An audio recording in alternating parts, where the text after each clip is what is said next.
Maybe one of the real reasons I love this story so much is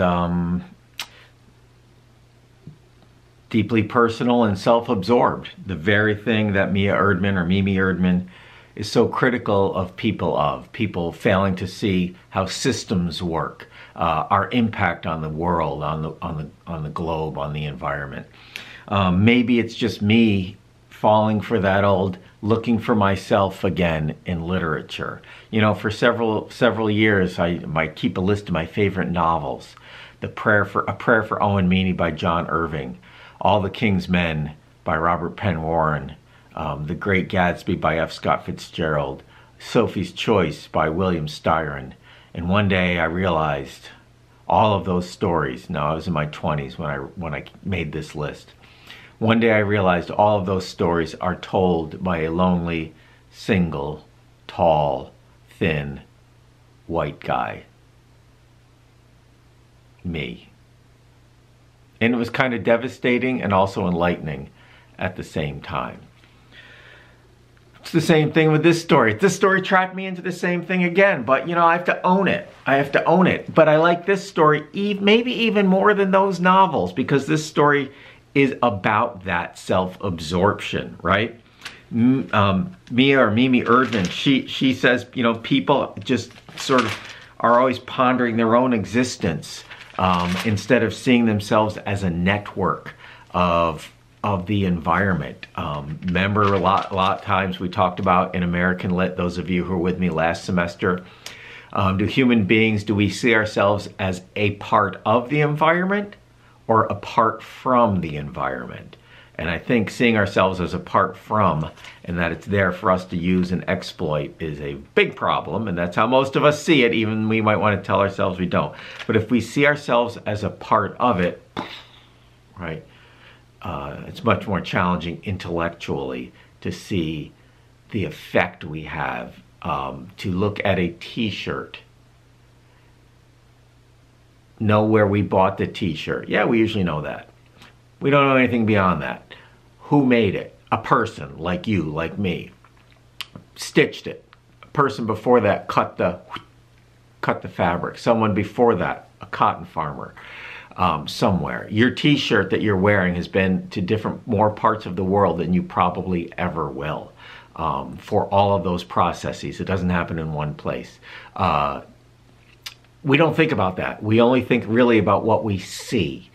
We never go deep, beyond. And she's saying to do that. And I'm trying to do that, right?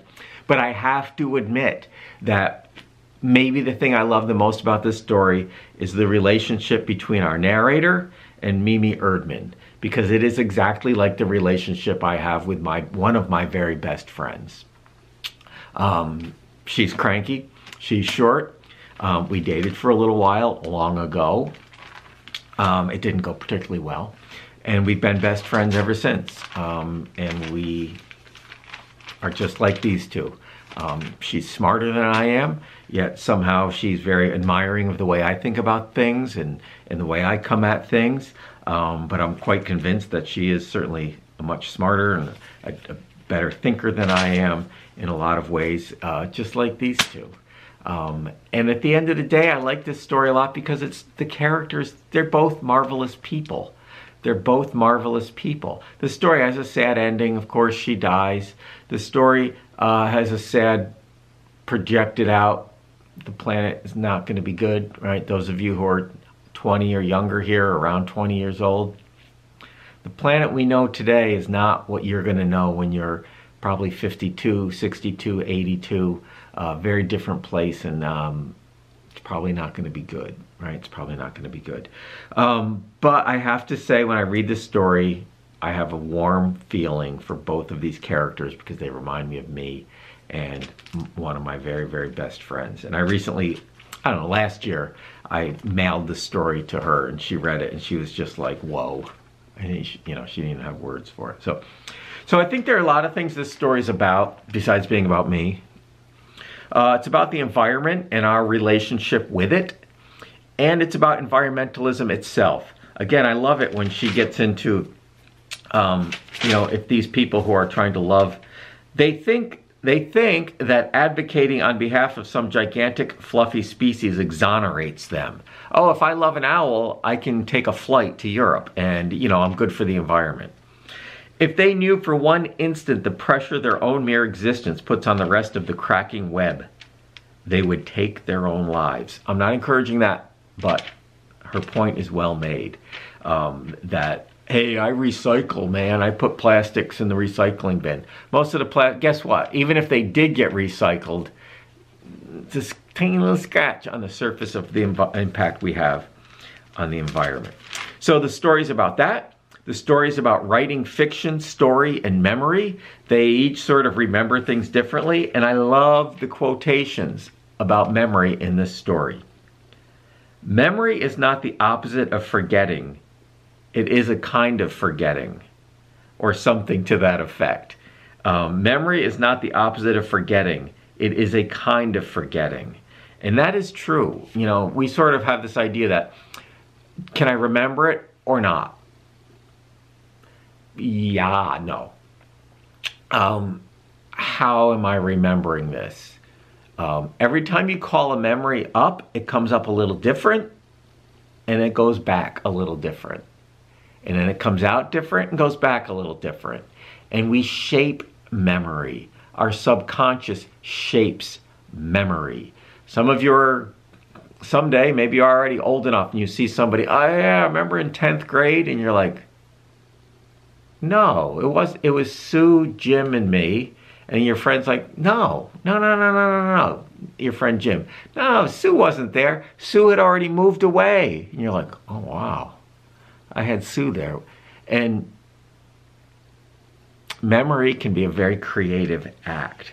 So it's about writing fiction, story, memory, the stories we tell ourselves consciously and subconsciously.